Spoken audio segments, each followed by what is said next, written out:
আপনারা সকলেই জানেন গতকাল মাগুরায় ধর্ষণ এবং ধর্ষণ হত্যার চেষ্টার শিকার শিশু আসিয়া সে মৃত্যুবরণ করেছেন এবং আসিয়া সহ দেশে যে অব্যাহত নারী নিপীড়ন নির্যাতনের ঘটনা ঘটছে, ধর্ষণের ঘটনা ঘটছে, একই সাথে এই ধর্ষণ বিরোধী আন্দোলনে একটি শান্তিপূর্ণ আন্দোলনে ছাত্র নেতাদের উপর মিথ্যা মামলা দেওয়া হয়েছে, হামলা করা হয়েছে। এই সমস্ত ব্যাপার যে অব্যাহতভাবে ঘটে যাচ্ছে তারই বিরুদ্ধে আমরা আজকে এখানে দাঁড়িয়েছি। আমরা আসিয়া সহ বাংলাদেশে ধর্ষণ এবং যৌন নিপীড়নের শিকার প্রত্যেকটা নারীর পক্ষে দাঁড়িয়েছি। আপনারা সকলেই জানেন যে জুলাই গণ অভ্যুত্থান কিন্তু সংগঠিত হয়েছিল যে কোনো ধরনের নিপীড়নের বিপক্ষে অবস্থান নেওয়ার কারণে। বাংলাদেশের প্রত্যেকটা মানুষ তারা শেখ হাসিনার আওয়ামী লীগের যে ফ্যাসিবাদী নিপীড়ন সেই নিপীড়নের বিপক্ষে একত্রিত হয়ে দাঁড়িয়েছিল।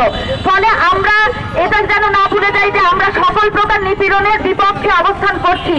আমরা কোনো রকম কোনো কারণে এমনকি কোনো অপরাধীও যদি হয় তাকে বিচার বহির্ভূত কোনো রকম শাস্তির আওতায় আনাকে একেবারেই সমর্থন করি না। আমরা মনে করি যে আমাদের দেশের আইন শৃঙ্খলার পরিস্থিতির যদি উন্নতি হয় তাহলে এই সমস্যাগুলো ধীরে ধীরে আমরা দৃশ্যমানভাবে কমতে দেখব। কিন্তু হতাশাজনক ব্যাপার হচ্ছে যে এই যে ব্যর্থ স্বরাষ্ট্র উপদেষ্টা আছে যিনি আমাদের দেশের আইন শৃঙ্খলা পরিস্থিতিকে ঠিক করতে কোনো প্রকার কোনো পদক্ষেপ নিতে পারেননি।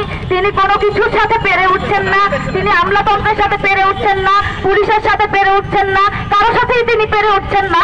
এই ব্যর্থ স্বরাষ্ট্র উপদেষ্টা নিয়ে আমরা আর কি করবো আমরা সেটা জানি না। ফলে আমরা অবিলম্বে তার পদত্যাগ চাই এবং আমরা মনে করি যে অতি সত্বর অন্তর্বর্তীকালীন সরকারের বাংলাদেশের প্রত্যেকটি নাগরিকের নিরাপত্তা নিশ্চিত করতে হবে, প্রত্যেকটি নিপীড়নের বিরুদ্ধে তার অবস্থান নিতে হবে এবং তার দৃশ্যমান পদক্ষেপ দেখাতে হবে। সকলকে এখানে অংশগ্রহণের জন্য এবং তনু, মুনিয়া, আসিয়া সহ বাংলাদেশের প্রত্যেকটা নির্যাতিত এবং ধর্ষণের শিকার নারীর ধর্ষণের বিচার না হওয়া পর্যন্ত আমরা রাজপথে থাকবো। আপনারা সবাই জানেন যে আমাদের বোন আসিয়া গতকালকে ধর্ষণের শিকার হয়ে মারা গেছে। তো তার এই ঘটনার দ্রুত বিচার দাবি এবং ব্যর্থ স্বরাষ্ট্রমন্ত্রীর পদত্যাগ চেয়ে আমরা আজকে মানববন্ধন এবং কফিন মিছিল করছি। আমরা বন্ধুরা আমরা এই 24-এর গণ অভ্যুত্থানের মধ্য দিয়ে যে বাংলাদেশ চেয়েছিলাম সেই বাংলাদেশে আসলে আমরা এখন আর আমাদের সামনে সেই বাংলাদেশের রূপ এখন দেখতে পাচ্ছি না। আমরা আওয়ামী লীগ আমলে দেখেছিলাম যে পুলিশের যে যাচ্ছে তাই ব্যবহার, সবার সাথে, ছাত্রদের সাথে, জনগণের সাথে, সবার সাথে যে খারাপ ব্যবহার, মিথ্যা মামলা, এই ধারা এখনো চলছে।